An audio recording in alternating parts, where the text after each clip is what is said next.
एक नॉर्मल इंसान यहाँ पे क्या देखेगा कि ये एक सेलिंग जोन है, मार्केट यहाँ से भी फॉल किया था, यहाँ से भी फॉल किया था, यहाँ से भी फॉल कर सकता है, वो देख रहा है सही है, कोई दिक्कत नहीं है कि यार इसमें क्या दिक्कत है, यहाँ पे सेलिंग जोन तो है, गिरने का तो गिर सकता है।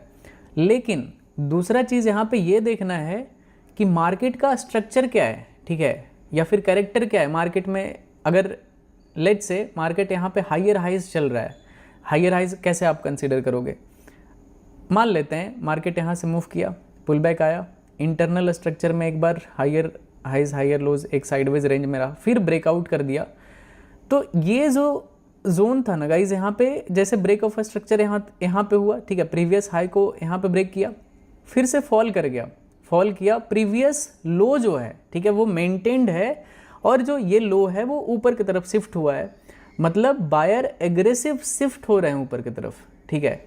और मार्केट फिर से क्या किया, यहाँ पे एक न्यू हाई बनाया, बट प्रीवियस हाई को ब्रेक नहीं कर पाया, एक भी कैंडल यहाँ पे क्लोजिंग नहीं है प्रीवियस हाई से, तो अभी ये स्ट्रगल कर रहा है। लेकिन आप ये नहीं भूल सकते हो कि मार्केट का स्ट्रक्चर क्या है या फिर नेचर क्या है। मार्केट का नेचर अभी दिख रहा है यहाँ पे हायर हाइज में, मतलब मार्केट हर बार क्या कर रहा है, बायर शिफ्ट हो रहा है।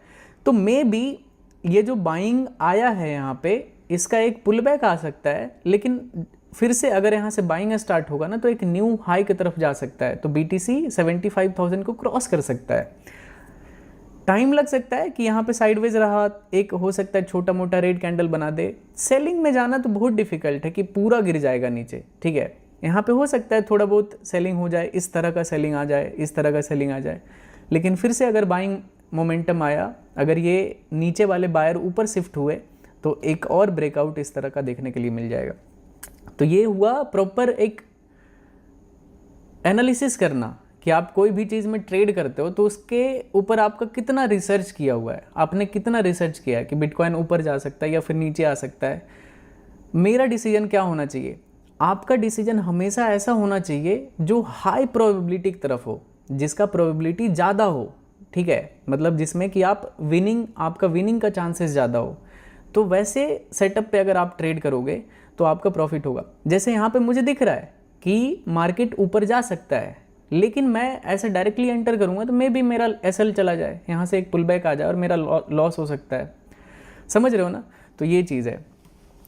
तो थोड़ा वेट करने के लिए सीखा करो कि अगर आपका सेटअप नहीं दिख रहा है, छोड़ दिए, मार्केट बंद कर दिए, ठीक है, पुल बैक आएगा, अगर कुछ भी सेटअप दिखता है तो फिर आप एक न्यू बाइंग कर सकते हो। अगर ब्रेकआउट कर दिया तो आपके पास ये एक अच्छा ट्रेड कैप्चर हो जाएगा, ठीक है। लेकिन यहाँ पे आप कोई भी स्विंग ट्रेड नहीं कर सकते हो, सेलिंग करना सही चीज़ होगा नहीं, रिस्क रिवॉर्ड आपका मैच नहीं खाएगा, और अगर SL गया तो फालतू का लॉस खा जाओगे आप, ठीक है। प्रॉफिट के लिए आपको बहुत ज़्यादा यहाँ पे वेट करना पड़ेगा। तो ये हाँ, अब दूसरा क्वेश्चन क्या आता है, एक और चीज़ इंपॉर्टेंट चीज़ बताऊँगा। अब आपको लगे यार कैसे हम सपोर्ट रेजिस्टेंस को कैसे यूज़ करें, बहुत सिंपल चीज़ है, ठीक है। सपोर्ट और रेजिस्टेंस सबसे ज़्यादा वहाँ पे काम करता है जहाँ पे मार्केट स्ट्रक्चर के अकॉर्डिंग आप ट्रेड लेते हो। जैसे कि let's say market higher highs में मूव कर रहा है और कहीं पे पुल बैक पे आपको कोई ऑर्डर ब्लॉक दिख रहा है, बाइंग ऑर्डर ब्लॉक, ठीक है, आप वैसे जगह पे रिस्क ले सकते हो। या फिर लेट्स से मार्केट लोअर लोज में, ठीक है, मार्केट डाउन ट्रेंड में, और कहीं पे पुल बैक पे सेलिंग जोन मिल रहा है, ठीक है, सेलिंग ऑर्डर ब्लॉक दिख रहा है, तो वहाँ पे आप रिस्क ले सकते हो। तो वैसे जगह पे ज़्यादा काम करता है। ये क्या है, मार्केट हायर हाइज में ये सेलिंग दिख रहा है, तो सेलिंग पे नहीं, बाइंग पे रिस्क लोगे तो ज़्यादा प्रोबेबिलिटी होगा विनिंग का, ना कि आप ट्रेंड को रिवर्स करने का ट्राई कर रहे हो।